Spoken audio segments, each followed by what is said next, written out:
Understanding the chemistry of space is, I think, really interesting, one of those great unknowns. I'm Brianna Heazlewood. I'm a professor of chemical physics at the University of Liverpool. My research looks at how reactions happen at a really fundamental level. So we're studying gas phase processes, reactions that happen in the interstellar medium, so in space, and in the outer reaches of the atmosphere, and in other settings like combustion engines, and we really want to understand how these things occur.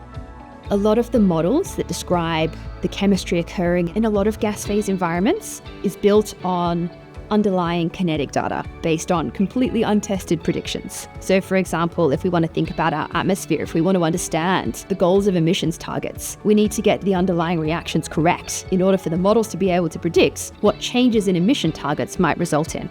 Our group has introduced a number of new techniques, or really combinations of existing techniques that we're applying in new ways. So studying interstellar environments is really challenging because it's really hard to actually do experiments in space. So we've brought together a cryogenic ion trap and time-of-flight mass spectrometry detection techniques. And so we can replicate in our lab conditions that are experienced in these, very high vacuum, very cold, very sparse regions of the interstellar medium and of space. All of this technology has come together to allow us to study these reactions with exceptional control.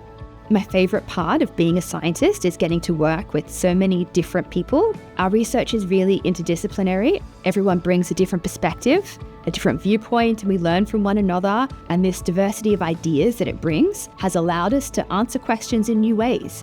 I was very surprised and delighted to be honoured by the Blavatnik Foundation. So many past honorees have gone to achieve fantastic things, and I'm so honoured to be seen in their company.